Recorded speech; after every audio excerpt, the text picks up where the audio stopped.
দর্শক, সংসদে জামাতকে ইসলাম বিরোধী বলায় এই মুহূর্তে গণদোলাই খাচ্ছে সালাউদ্দিন আহমেদকে গণদোলাই দিচ্ছে জনগণ মিলে। দফায় দফায় হেনস্থার শিকার হলেন স্বরাষ্ট্রমন্ত্রী সালাউদ্দিন আহমেদ।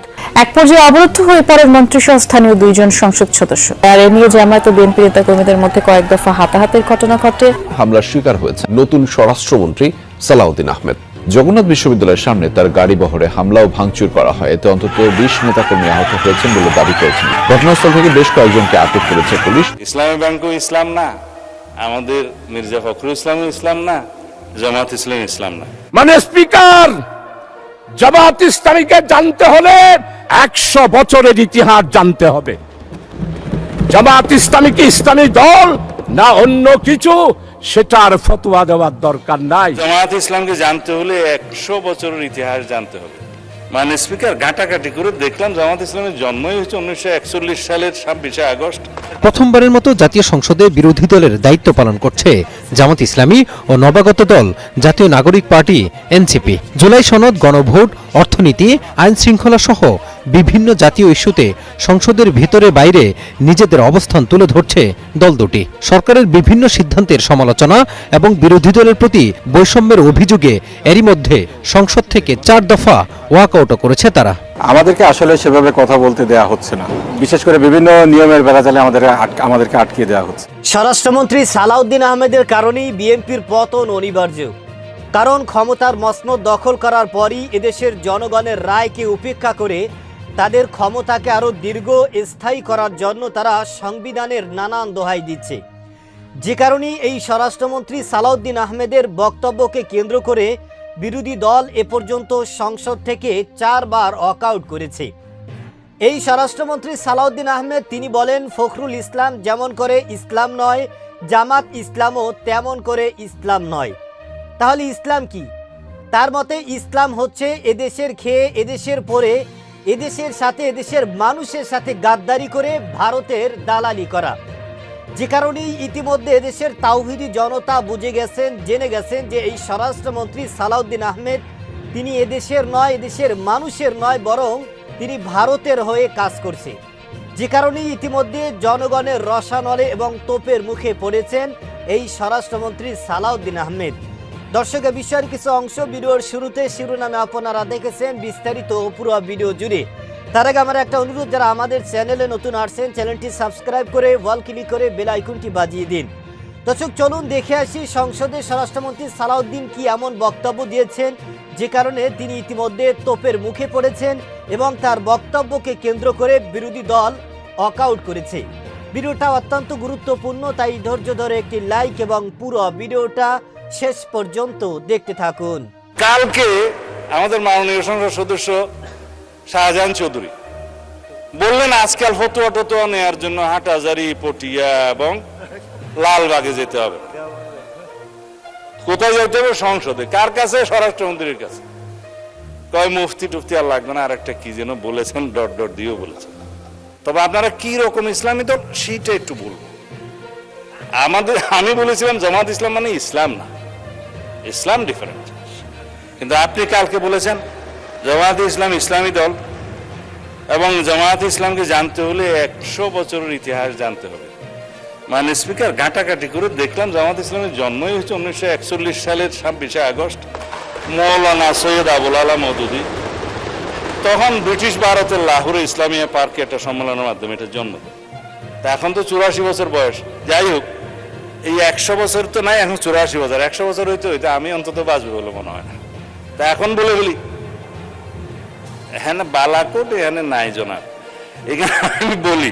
কিন্তু আপনারা 1947 দেশভাগের পরে জামাত ইসলামী হিন্দ নামে একটা শাখা হয়েছে। কারণ আপনাদেরটা তো এটা অনেকটা আন্তর্জাতিক সংগঠনের মতো। জামাত ইসলামী পাকিস্তান, জামাত ইসলামী হিন্দ, জামাত ইসলামী বাংলাদেশ। কদিন আগে না কেবল আপনারা বাংলাদেশ শব্দটা আগে আনছেন, বাংলাদেশ জামাত ইসলামী আনছেন। এখন 1947 সময়ে আপনারা ইতিহাস বলছেন আপনারা পাকিস্তান চান নাই। এটা ঐতিহাসিকভাবে হইতে পারে, ভুল হইতে পারে। এখন 1971 ফির আপনারা বাংলাদেশ চান। আবার 1979 সালে শহীদ রাষ্ট্রপতি জিয়াউর রহমান ধর্মভিত্তিক রাজনীতির অনুমোদন করলে আপনারা আবার জামায়াত ইসলামী বাংলাদেশ শাখা নামে শুরু করলেন। আইডিয়াল, আচ্ছা আচ্ছা, তারপরে জামায়াত ইসলামী হয়েছে তো বাংলাদেশ হিসাবে। এখন আমি আর জম্মু কাশ্মীর আর আজাদ কাশ্মীরের 1953 আর 74-এ যাওয়ার দরকার নয়, ওখানেও দুইটা শাখা আছে। আন্তর্জাতিক সংগঠন হওয়া ভালো, ফায়দা অনেক। তো এখন 71 সালের স্বাধীনতার সময় আপনারা আপনাদের ভূমিকা সম্পর্কে আইনগতভাবে কদিন আগে এখানে আইন করে পাঠ করে দিয়েছেন যে জাতীয় মুক্তিযুদ্ধ কাউন্সিলের আইনে যে তৎকালীন জামায়াতে ইসলামী স্বাধীনতা যুদ্ধের বিরুদ্ধে ছিল, আপনারা এখানে বসেছিলেন, এটা ফয়সালা হয়ে গেছে। আর আপনারা যে ইতিহাস বলতে বলেন 100 বছর ইতিহাস জানতে হবে, কেবল তো 79 আসলাম। 1986 সালে আপনারা হোসেন মোহাম্মদ এরশাদের আন্ডারে জাতীয় বেইমানির ইলেকশনে আপনারা যান নাই, আওয়ামী লীগের সাথে যান নাই। আপনারা 1900 না, ইতিহাস বলতে বলছেন তো, আপনারা 1996 সালে আওয়ামী লীগের সাথে যুগপত আন্দোলনে যে আমাদেরকে ক্ষমতার থেকে অপসারণ করার চেষ্টা করেন নাই। আমরা একটা ইলেকশন দিয়ে এইখানে সংবিধান সংশোধন করে তারপরে ক্ষমতা হস্তান্তর করেছি, ফেলতে পারেন না। এরপরে যেগুলা গৌরবময় ভূমিকা আছে সেগুলো একটু বলি। 90-তে আপনাদের ভূমিকা ভালো ছিল, 24-এ আপনাদের ভূমিকা ভালো ছিল, আমরা তো সেই স্বীকৃতিটা দেই। 100 বছরের ইতিহাসের মধ্যে এগুলো আসছে তো। হ্যাঁ, 2001 সাথে ছিল, কিন্তু 7-এর পরে আপনারা যে একটু ঘোরাঘুরি করছেন সেটা পরে বলবো। খালি আপনি মনে করাই দেন কেন? আমি তো 71-এর একটা বিষয় না বলেই আপনাকে পার করে দিতে চাইছিলাম। আপনারা মালেক সরকারের সময়, গভর্নর মালেক সরকারের সময় পাকিস্তান, পূর্ব পাকিস্তানের সরকারে বাংলাদেশের স্বাধীনতা যুদ্ধকালীন চলার সময়ে জামাতের 2 জন সদস্য মন্ত্রিসভায় ছিল না? এই ইতিহাস আমি বলতে চাই না। হ্যাঁ, আব্বাস আলী খান শিক্ষামন্ত্রী, এম ইউসুফ রাজস্ব বিভাগের মন্ত্রী ছিল তো। আস্তে করে চাইছিলাম একটু এগুলো না বলি, আপনারা আবার শুরু।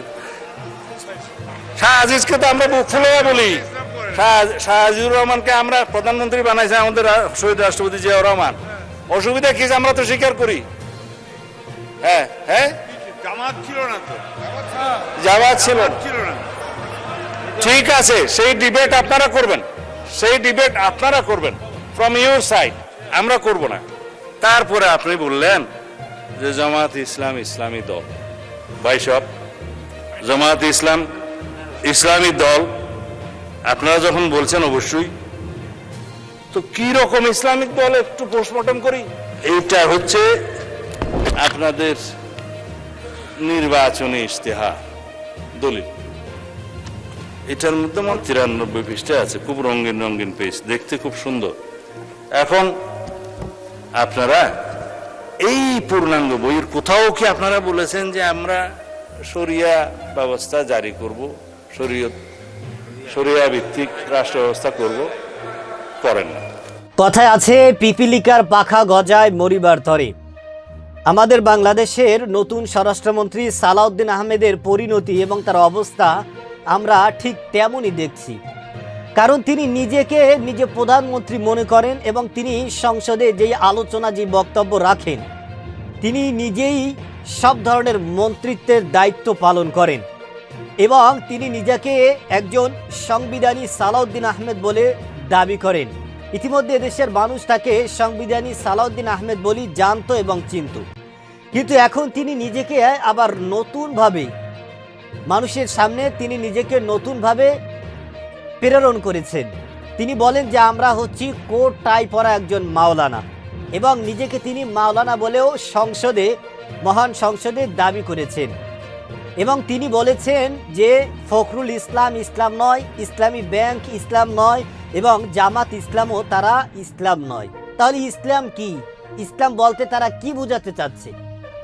তাদের মতে ইসলাম কোনো একটা বস্তু, ইসলাম হচ্ছে একটা পূর্ণাঙ্গ ধর্ম। সেটা ফখরুল ইসলামের বেলাও ইসলাম, সেটা ব্যাংক ইসলামী ব্যাংকের বেলায় সেটাও ইসলামী কার্যকর হবে এবং জামাত ইসলামের বেলায় সেটা ইসলাম কার্যকর হবে।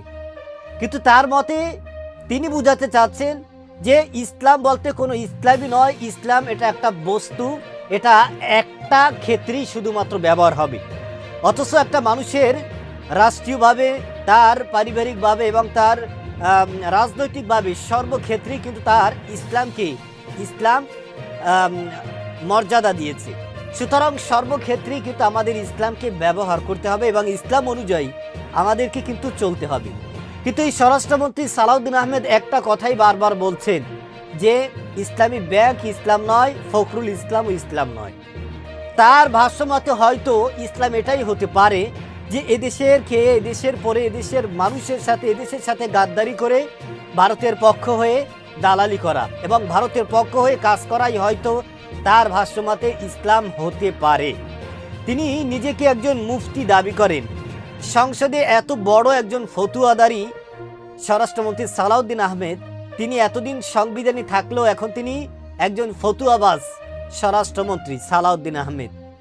যে কারণে তার যেই বক্তব্য এবং তার যেই মন্তব্য, এতে করে কিন্তু বাংলাদেশের মানুষ তার বিরুদ্ধে এবং তাকে নিয়ে মন্তব্য শুরু করেছেন এবং ইতিমধ্যে অনেক মানুষই তার বিরুদ্ধে ফুঁসে উঠেছেন।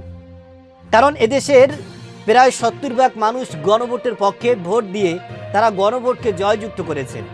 কিন্তু এই স্বরাষ্ট্রমন্ত্রী সালাউদ্দিন আহমেদ সংবিধানের নানান অজুহাত দেখিয়ে, দোহাই দিয়ে তারা এই গণভোটকে সরাসরি অস্বীকার করছে।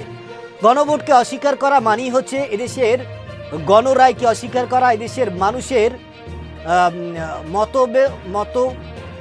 তাদের মতামতকে অস্বীকার করা। যে কারণে এদেশের গণভোটকে, গণরায়কে অস্বীকার করা মানেই হচ্ছে এদেশের মানুষের রায়কে তারা সরাসরি উপেক্ষা করে তারা তাদের ক্ষমতাকে বাস্তবায়ন করার চেষ্টা করেছে। যে কারণেই বিএনপির পতন কিন্তু একেবারেই সন্নিকটে। দর্শক, এ বিষয়ে আপনার কি মতামত সেটা আমাদের কমেন্ট সেকশন অবশ্যই জানাবেন। আজ এ পর্যন্তই। সুস্থ থাকবেন, ভালো থাকবেন। দেখা হবে আগামী কোনো ভিডিওতে, কথা হবে নতুন কোনো বিষয় নিয়ে। সে পর্যন্ত ভালো থাকবেন। খোদা হাফেজ।